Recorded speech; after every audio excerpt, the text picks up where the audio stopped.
Hey, bonjour à tous, Renaud Richer ici, naturopathe, coach spécialisé en neurosciences et directeur de l'école de naturopathie Pranathéna.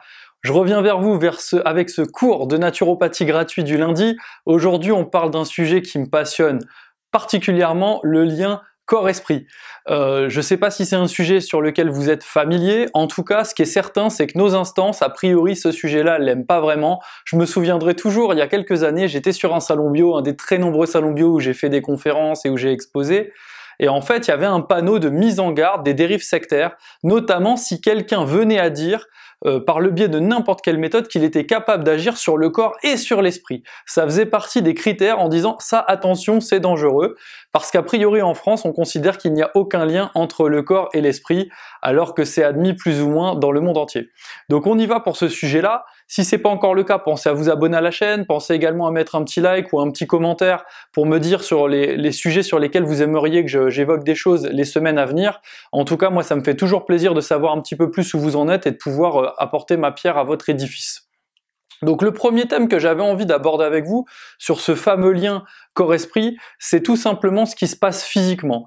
Il se passe physiquement que lorsque vous réagissez à une situation environnante, vous allez déclencher une émotion, vous allez déclencher une réaction physiologique, tout simplement parce que vous avez votre cerveau, entre guillemets, qui va convertir de l'information sensorielle, donc visuelle, auditive, olfactive, etc., sensorielle, qui va convertir tout ça en influx nerveux et en hormones. Tout simplement, comme le dirait le professeur Jovet, un de mes mentors, il a toujours une expression que j'aime beaucoup, il dit « en fonction de ce qu'on va vivre, ça va déclencher une tempête neuro-hormonale ». Effectivement, tout ça, c'est ni plus ni moins que des façons de transmettre de l'information, c'est des messagers, les hormones comme le système nerveux, qui vont envoyer de l'information dans l'ensemble du corps. Évidemment, si vous avez un état de stress profond, vous n'allez pas avoir, au niveau de votre réaction psycho-émotionnelle, vous n'allez pas avoir des ressentis physiques qui sont identiques. Tout le monde connaît la fameuse boule au ventre, la gorge serrée, le fait d'avoir effectivement le ventre qui va pas forcément bien, on se sent pas très à l'aise, et ça c'est tout simplement cette réaction physiologique à un stress ou à un stimuli d'ordre psycho-émotionnel extérieur, c'est-à-dire environnemental. De la même façon, prenons le cas de quelque chose d'un petit peu plus amusant, l'excitation sexuelle. Il est évident que votre excitation sexuelle physique qui se manifeste, elle est due à 100% à un truc qui se passe soit dans votre tête, soit par un stimuli extérieur, en règle générale d'ordre mental, même s'il peut y avoir l'aspect tactile et sensoriel. Donc là, on est bien sur une manifestation notamment de l'esprit sur votre corps, et vice-versa. Et donc en fait, ce qui va se passer, c'est que vous avez le nerf vague qui va prendre cette information et la descendre, mais ça, c'est ce qu'on pense que le corps fait beaucoup. En fait, le nerf vague, il est à 80% une source d'information qui remonte du corps vers votre cerveau. Par exemple, on s'est aperçu au niveau scientifique que le nerf vague va regarder dans quel état d'inflammation est votre corps, va regarder dans quel état de stress est votre corps, un stress physique qui s'est manifesté au travers du stress oxydatif et de plein d'autres choses, des choses qui font varier vos constantes et votre équilibre naturel homéostatique. Ensuite, il va y avoir aussi l'état digestif. Par exemple, quand vous êtes constipé, vous avez une tête de constipé, c'est pas moi qui l'invente, c'est une expression qui existe depuis bien longtemps.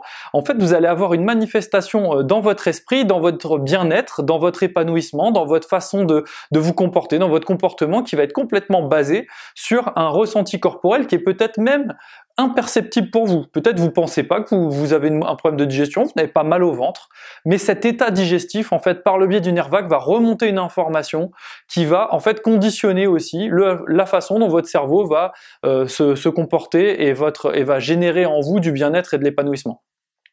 Ensuite, qu'il faut bien prendre en compte également, c'est cet aspect de la mécanique quantique. Souvent, les gens me disent « ouais, mais moi, ce qui va pas, c'est mon stress, je suis trop stressé, c'est pour ça que ça va pas », ou bien « dans ma vie, il m'arrive beaucoup de problèmes, etc. etc. » N'oubliez pas que tout ce qui vous arrive, vous l'avez en partie attiré à vous.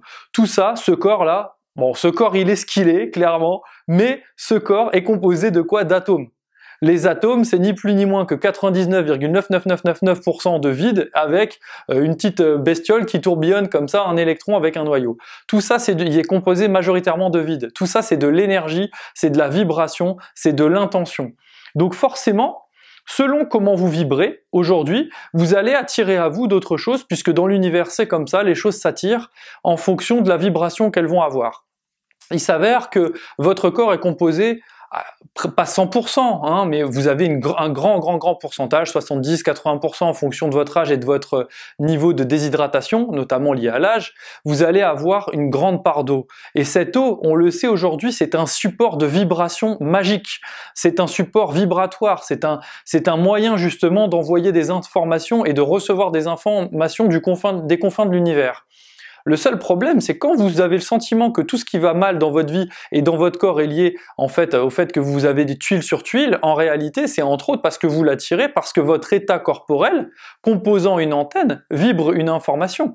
Bien sûr, cette information peut être émotionnelle, mais parfois cette information, vous n'arrivez même plus à la maîtriser, tant votre corps est encrassé et votre eau en fait est polluée, entre guillemets. Donc ça, c'est vraiment très important. Il y a un autre point qui met en lumière ce lien corps-esprit, c'est notamment les cauchemars chez les enfants, quand il y a vraiment des grosses terreurs nocturnes.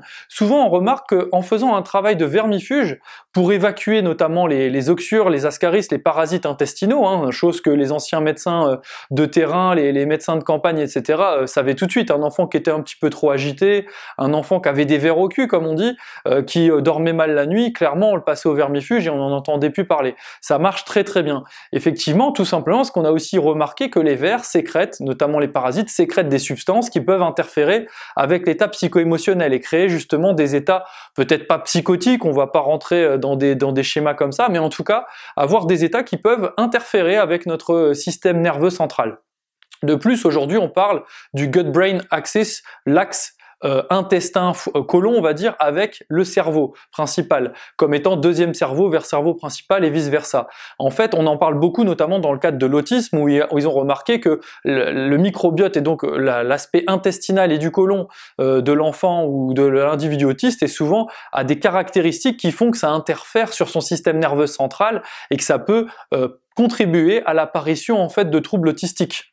Donc voilà, c'était vraiment les éléments principaux. Il y a un autre élément que j'aime beaucoup, c'est une étude qui a été faite par des chercheurs de Tel Aviv il y a quelques années, justement sur le fait que notre microbiote, donc notre flore intestinale, qui est un composant purement physique, qui en plus de ça n'est pas maîtrisé par notre corps, qui est un composant entre guillemets qui fait un petit peu sa vie au milieu de nous, mais qu'en réalité n'est pas nous-mêmes, puisqu'il est dans le tube digestif, et je rappelle que tout ce qui est au milieu du tube digestif finalement n'est pas à nous, puisqu'on peut pas le contrôler par la pensée.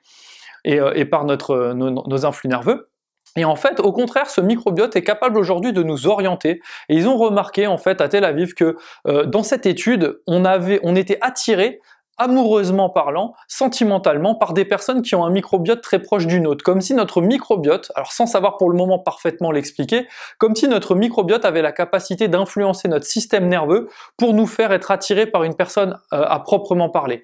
Et ça, c'est très intéressant de voir que bizarrement, il vient chercher la personne avec un microbiote commun. Et c'est vraiment passionnant de voir comment quelque chose qui est en nous, qui en plus de ça n'est pas maîtrisé par notre corps, va réussir à influencer notre cerveau jusqu'à nous faire tomber amoureux précisément d'une personne plutôt que d'une autre. Si ça, c'est pas un lien du corps et de l'esprit, je ne sais pas ce que c'est. J'espère que cette vidéo vous aura plu. N'hésitez pas à me demander et me poser toutes vos questions sur le lien corps-esprit. Naturellement, ça prendrait des heures et des heures. J'ai plusieurs séminaires de cours prévus dans mon école pour parler de ce lien et de comprendre comment on peut influencer les choses, ajuster l'hygiène de vie et l'hygiène de pensée pour interférer, etc. sur différents mécanismes. Donc c'était évident qu'en une courte vidéo, on pouvait pas aller au fond du fond. En tout cas, si vous avez d'autres questions, faites-moi part dans les commentaires. Pensez à partager si des gens autour de vous peuvent être intéressés. Je vous retrouve lundi prochain pour le prochain cours de naturopathie gratuit. Jusqu'à ma prochaine vidéo, je vous dis portez-vous bien, continuez à croire en vos rêves et à très vite les amis.